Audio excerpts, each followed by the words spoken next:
Bismillahirrahmanirrahim.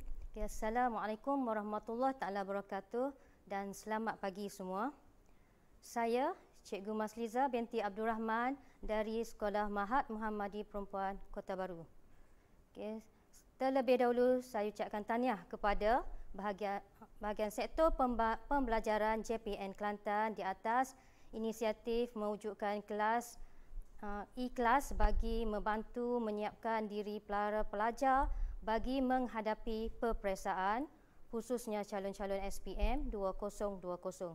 Alhamdulillah, pada pagi ini saya ingin berkongsi sedikit bahan. Walaupun saya bukanlah yang terbaik tapi insya-Allah saya cuba yang terbaik untuk berkongsi dengan para pelajar bagi subjek ekonomi kod 3767. Hari ini cikgu akan memilih tajuk yang popular dikeluarkan dalam peperiksaan, iaitu bab tingkatan 4, iaitu bab 1.2 sistem ekonomi dan penyelesaian masalah asas ekonomi. Seperti yang para pelajar ketahui, terdapat 4 jenis sistem yang diamalkan di seluruh dunia. Sistem ekonomi pasaran bebas, juga dikenali sebagai sistem ekonomi kapitalis. Yang kedua, sistem ekonomi perancangan pusat, juga dikenali sebagai sistem ekonomi sosialis. Sistem seterusnya, sistem ekonomi campuran. Dan last sekali, sistem ekonomi Islam. Cikgu tidak akan menerangkan secara detail berkaitan dengan sistem ekonomi Islam sebab dah dikeluarkan peperiksaan yang lepas, iaitu 2018-2019 berkaitan dengan sistem ekonomi Islam. Jadi hari ini cikgu fokus kepada 3 sistem, iaitu sistem ekonomi pasaran bebas. Cikgu akan beri maksud dahulu. Sistem ekonomi pasaran bebas ialah satu sistem ekonomi yang mana individu dengan pihak swasta bebas membuat segala keputusan ekonomi tanpa campur tangan kerajaan. Yang kedua, sistem ekonomi perancangan pusat, yang bermaksud satu sistem ekonomi yang kerajaan ataupun badan perancangan pusat berkuasa penuh dalam segala aktiviti ekonomi dan membuat keputusan ekonomi. Dan sistem yang ketiga ialah sistem ekonomi campuran, yang mana sistem ekonomi campuran ialah sistem yang menggabungkan ciri-ciri sistem pasaran bebas dan ciri-ciri sistem ekonomi perancangan pusat, yang mana ia melibatkan kerjasama antara kerajaan dan kuasa pasaran dalam membuat keputusan ekonomi.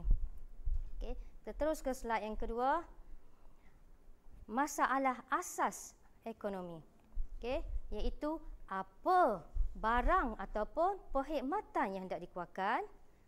Yang kedua, berapa barang ataupun perkhidmatan hendak dikeluarkan.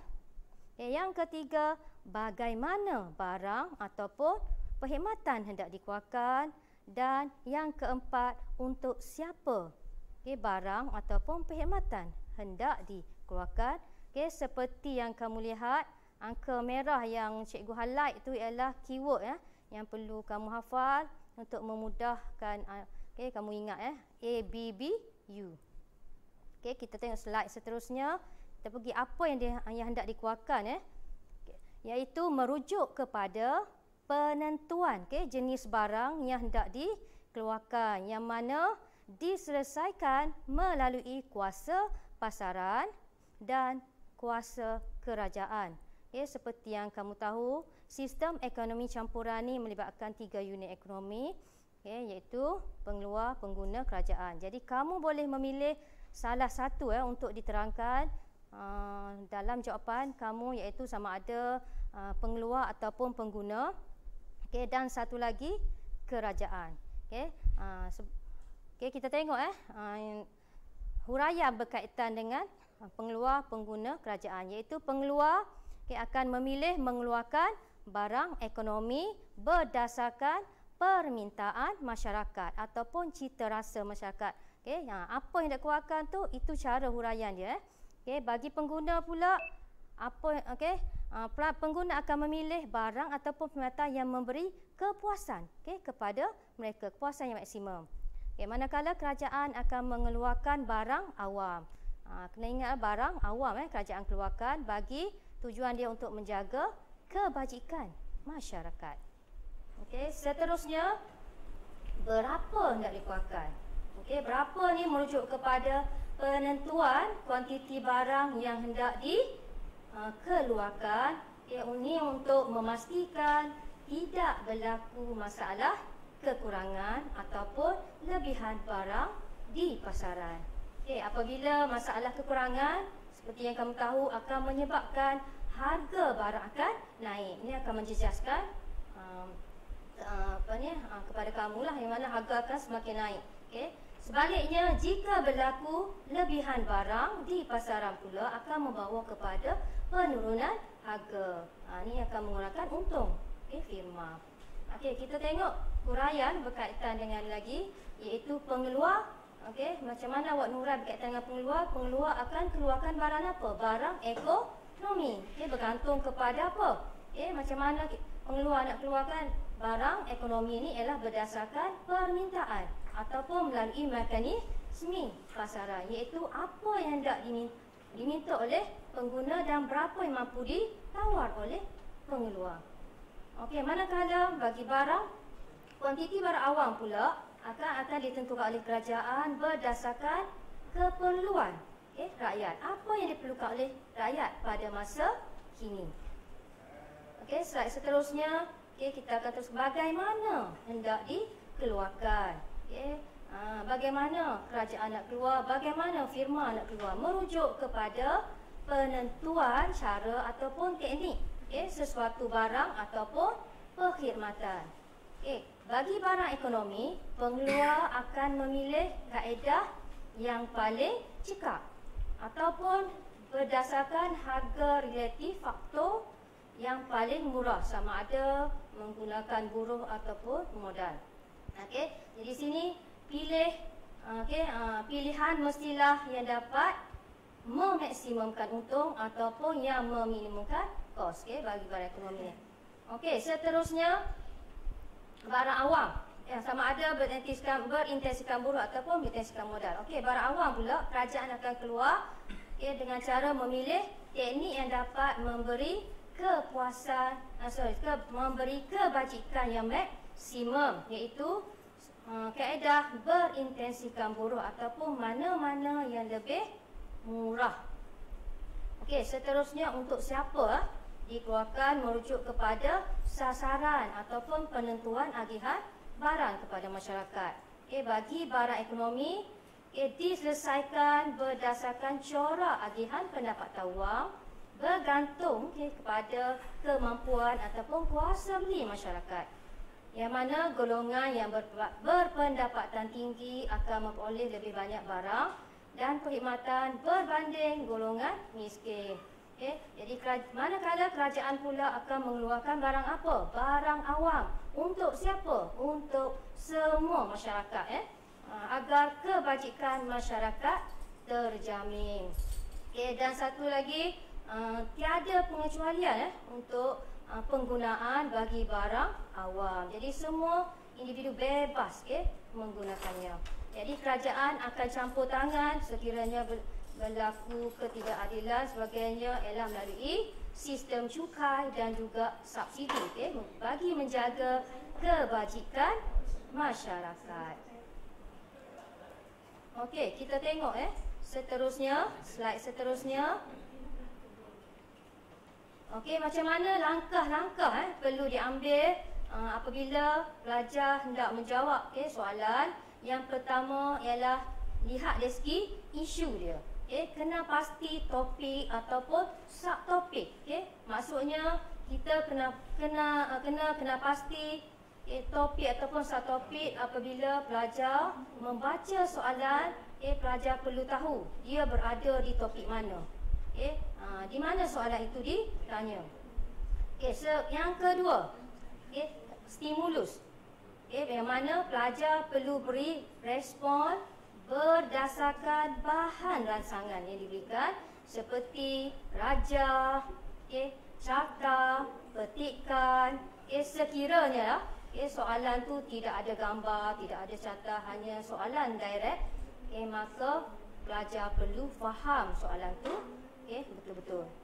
Seterusnya, kata kunci. Kata kunci ni ialah kena pasti keyword dia. Apa arahan di setiap soalan, arahan setiap soalan yang diberikan. Yang seterusnya, kata tugas. Kata tugas ni membantu pelajar menjawab dengan lebih spesifik, mengikut kehendak soalan. Contoh, jelaskan, huraikan, terangkan.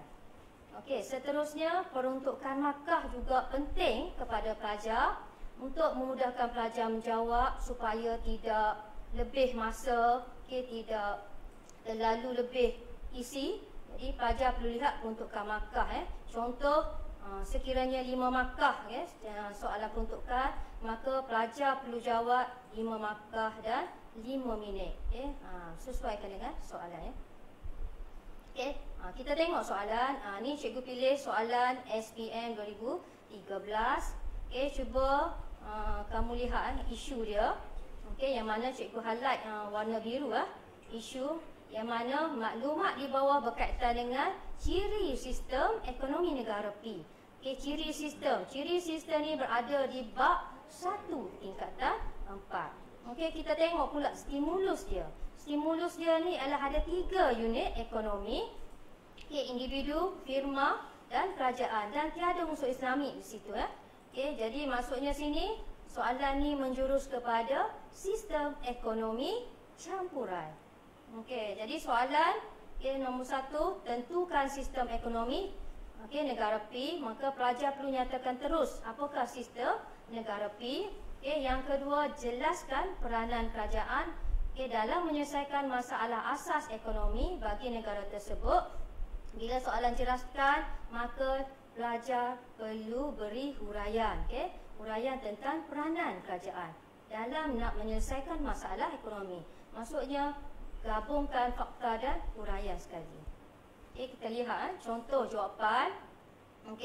Yang mana apabila pelajar nak hurai, apa yang dikeluarkan tu, huraian dia, kerajaan akan mengeluarkan barang awam.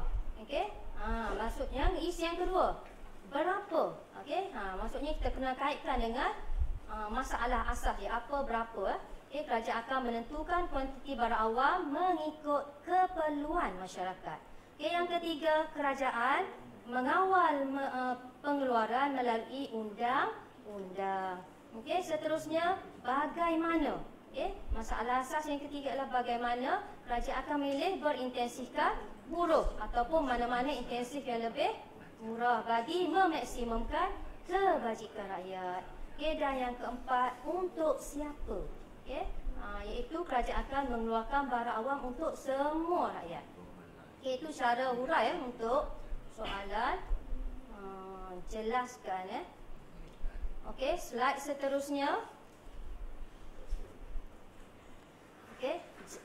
Ini soalan berkaitan dengan peranan kerajaan, tapi bukan berkaitan dengan masalah asas, tapi lebih fokus kepada peranan kerajaan dalam sistem ekonomi campuran. Bila soalan kita jelaskan, maksudnya beri huraian secara detail. Yang mana huraian pertama, apa yang pelawak jawab ialah kerajaan membekalkan barang awam. Contohnya berilah huraian. Contoh apa barang awam yang dikeluarkan kerajaan, hospital ke, sekolah ke, klinik ke. Yang kedua, isi yang kedua yang boleh jelaskan berkaitan peranan ialah merapatkan jurang pendapatan antara penduduk. Tu isi yang kedua berkaitan dengan peranan kerajaan. Yang ketiga, golongan berpendapatan tinggi membayar cukai yang lebih tinggi. Cikgu highlightkan warna berasingan tu untuk mudahkan para pelajar lihat. Okey, seterusnya isi yang keempat, mengurangkan kesan externality negatif. Okay, yang kelima, melaksanakan peraturan dan undang-undang yang mengawal kesan externality negatif sepertinya menggubal Akta Kawalan Alam Sekitar. Itu peranan kerajaan. Peranan kerajaan seterusnya ialah mengawal harga barang dan perkhidmatan. Contohnya mengawal harga barang keperluan.